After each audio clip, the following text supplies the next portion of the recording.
Hello everyone. So today we're going to go through the Cramer's rule,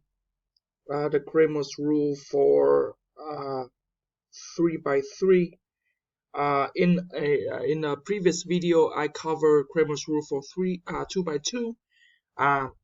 So this one is a little bit more complex, but it's not that uh, impossible, and I will introduce you to a technique that's fairly straightforward and is quite easy to apply. Okay, so let's just review that a formula for determinant. Okay, so let's say that I have a determinant. Let's say that I have this determinant, 2 by 2 determinant, A, B, C, D. Okay, and the way that you operate this is that you cross multiply A and D, and you minus C and B. So this one would be A times D minus C times B. Okay, now to operate or to calculate the 3 by 3 determinant is a little bit more complicated. But first, let's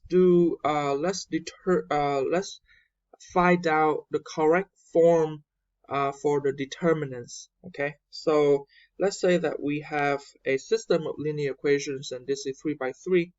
So let's say that I have ax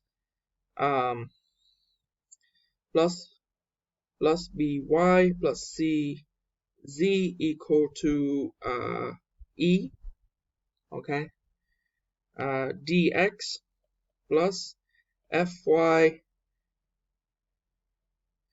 plus gz equal to, well, how about this? Let's do the numbers so that it's easier for everyone.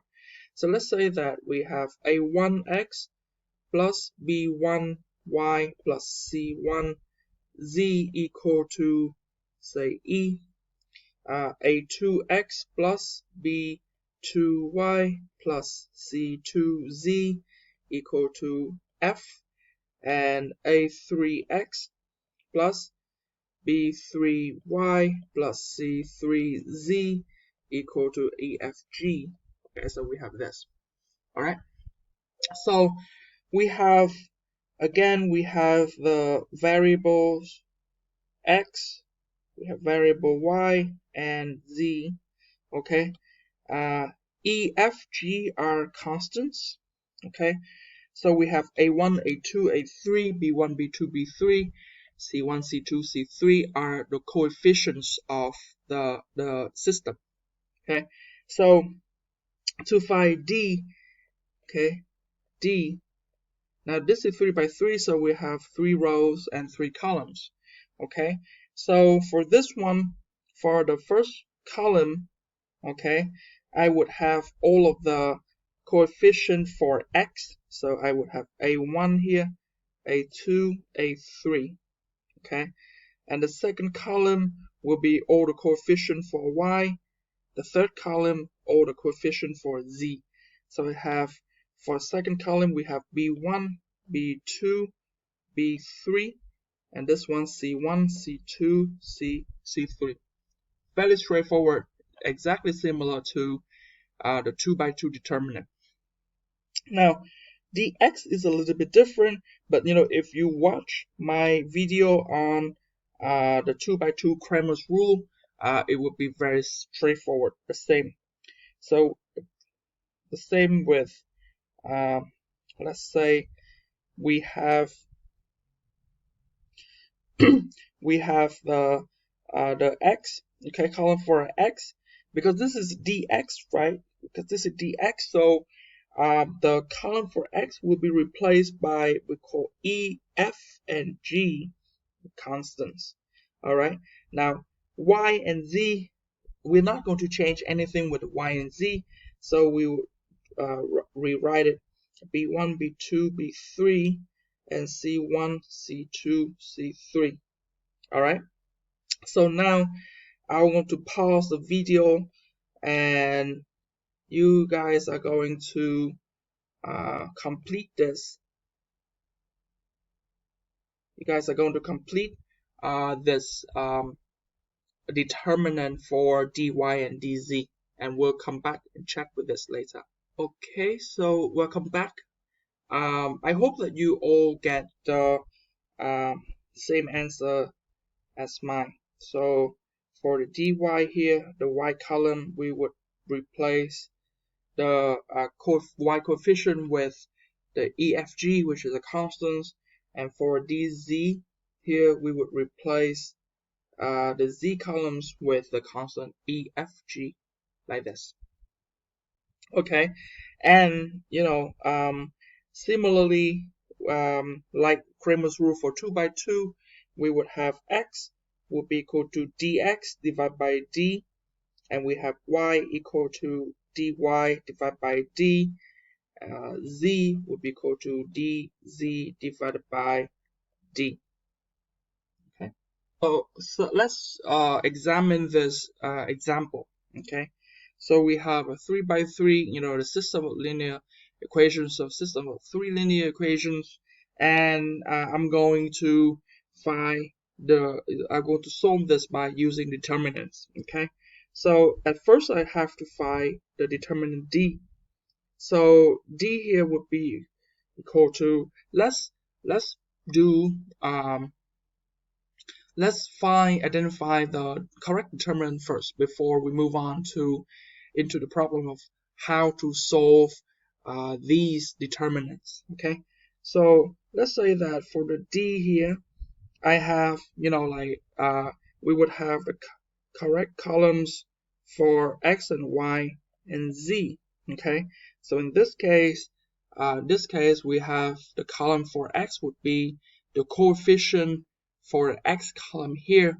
So I would have 1, 2, 1, and for the y, I'm looking at the coefficient for the y column here would be 2.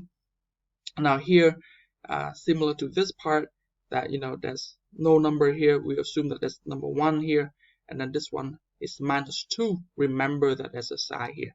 So here we have 2, 1, -2, and then z, we have -1, again here, 2 here, and then 1 over here. Okay, so that's d. Okay, then we find dx. Okay, so we find dx. Dx would be equal to, again for the x, y, and z column, y and z, we're not going to change anything, right? Because this is the x column. So the only thing here changing is actually the x column, and x column will be replaced. The coefficient for x will be replaced by the constant. In this case, 1, 3, and 2. Okay, so the constants here, 1, 3, and 2. I'm going to replace it here, and I will rewrite everything for y and z. So y would be 2, 1, -2, -1, 2, 1. Okay, same thing for dy. I have this, and dz, I have this. Okay, so again, x, y, z, x, y, z. Here we have y and here we have z. So any places that, for example, this we have y here, right? So the column for y we would replace with a constant. Same thing with the z here. For the z column, I will replace it with 1, 3, 2, the constant. Okay, and then let's go back to the dy here, the x and z, we would stay the same. So we would have 1, 2, 1, and then z would be -1, 2, and 1.